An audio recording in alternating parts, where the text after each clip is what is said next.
La France a annoncé qu'elle voterait contre l'accord commercial entre l'UE et le Mercosur, marquant ainsi le dernier conflit en date entre Emmanuel Macron et Bruxelles sur ce dossier. Le président français a déclaré que cet accord appartient à une autre époque et a averti qu'il menaçait la souveraineté alimentaire et les agriculteurs européens.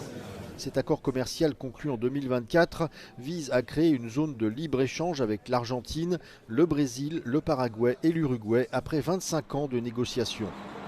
L'opposition systématique de la France a bloqué l'accord pendant des mois, mais le soutien apparent de Rome a isolé Paris. Si l'Italie se joint à des pays favorables à l'accord comme l'Allemagne et l'Espagne, la France pourrait être mise en minorité pour la première fois au Conseil de l'UE.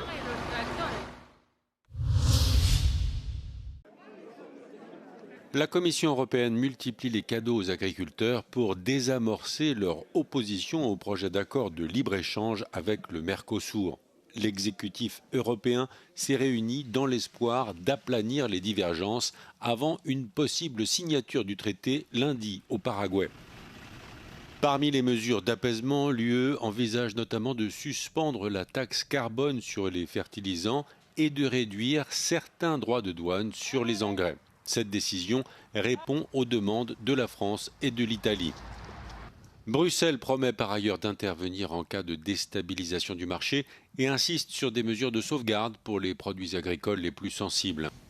The EU-Mercosur agreement alone is expected to increase EU agri-food exports to the region by 50%.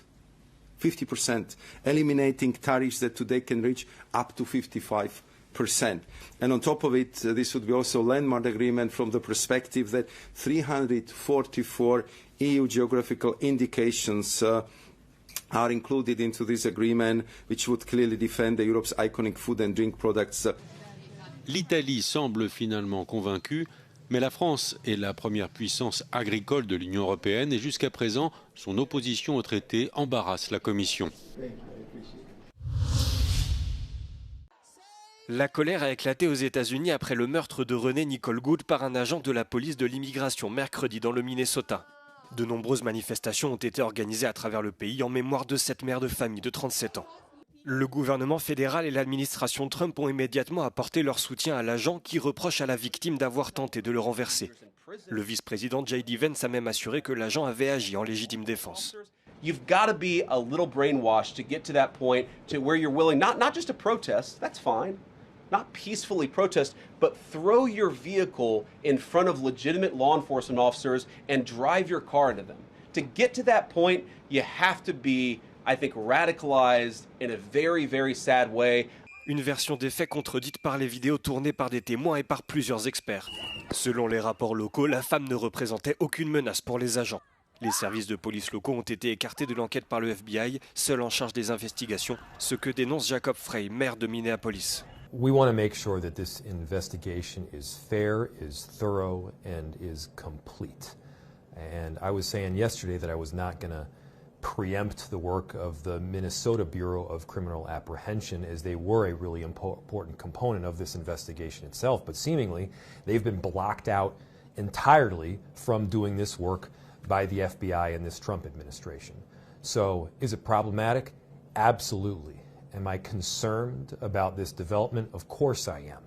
We want to make sure that there is a check on this administration to ensure that this investigation is done for justice, not for the sake of a cover-up. That's the underlying concern. Plus tôt, le maire de Minneapolis avait déclaré que l'agence devait foutre le camp du Minnesota.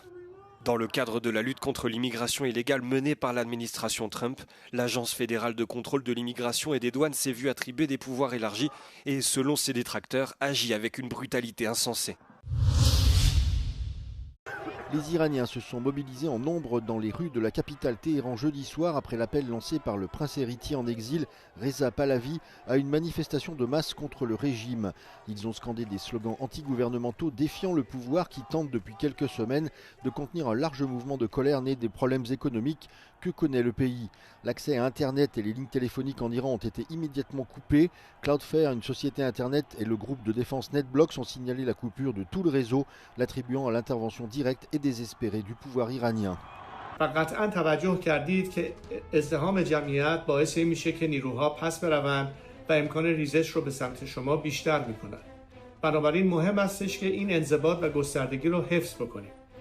من اولین فراخوان خود را امروز با شما در میان میگذارم و از شما دعوت میکنم که این جمعه و پنجشنبه 18 و 19 دی ماه را سر ساعت 8 شب همگی چه در خیابان‌ها یا حتی از منازل خودتون شروع به شعار سر دادن بکنید.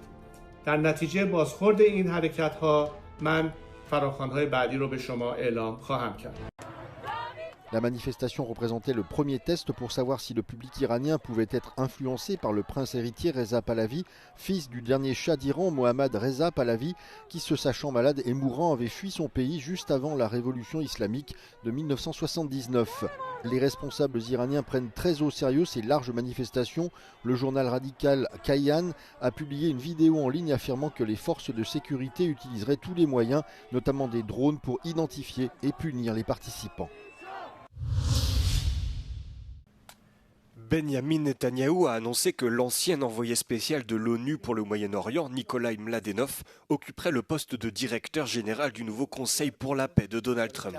Une annonce faite après la rencontre à Jérusalem entre le diplomate bulgare et le Premier ministre israélien, réunion à laquelle a également participé le président de l'État hébreu, Isaac Herzog.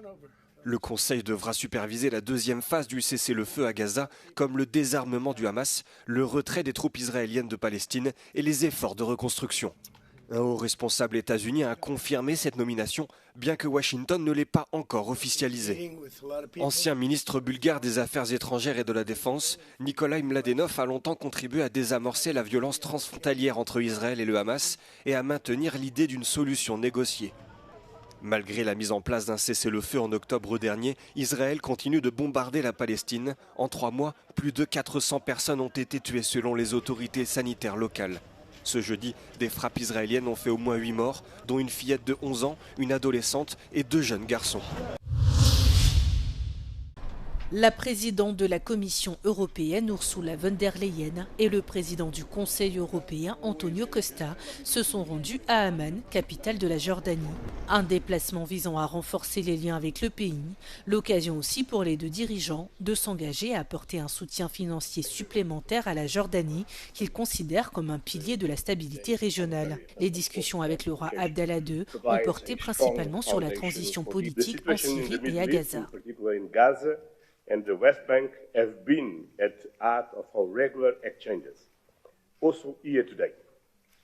Together with Jordan and other partners, the European Union has offered to support new Palestinian internal security forces to restore order and governance in Gaza. Bruxelles souhaite également approfondir sa coopération avec la Jordanie en matière d'immigration, en mettant l'accent sur le retour des Syriens dans leur pays. L'Union européenne a déjà promis une aide de 3 milliards d'euros afin de soutenir la Jordanie dans des domaines tels que la défense et l'immigration.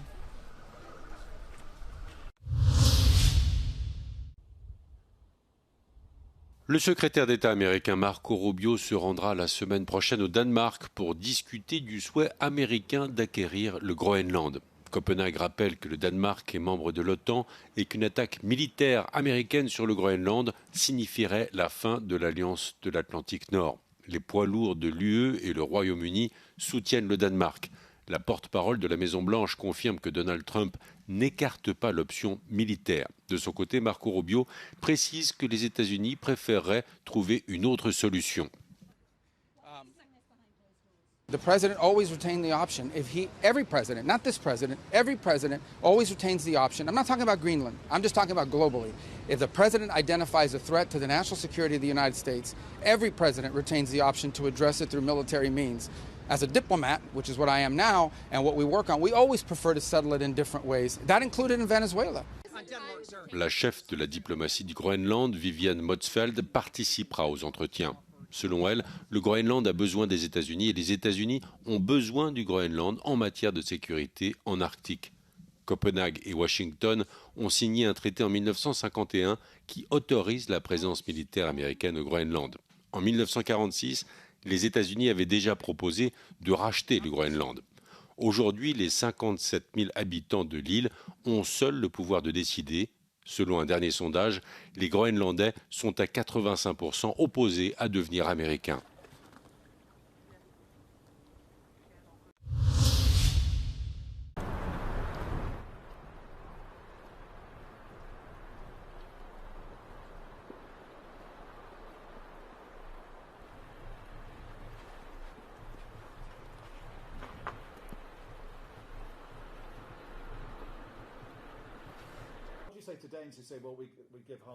We should prepare for the worst and hope for the best. I think we're not a business. We're a people. We're a people with our own country and culture, language.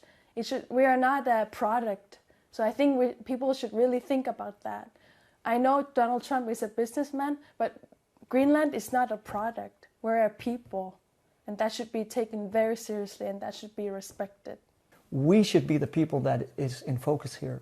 And when the Greenlandic people have shown time and again that we want independence, we should explore the possibilities for independence in our current situation. Yeah, but at one point you just have to... Yeah, well, I would say I'm worried. We've been talking about that, what are we going to do if something happens? Should I need to go to Denmark to the children? Should I stay here? Stuff like that. So it's getting very practical thoughts about what's going to happen if something worse happens.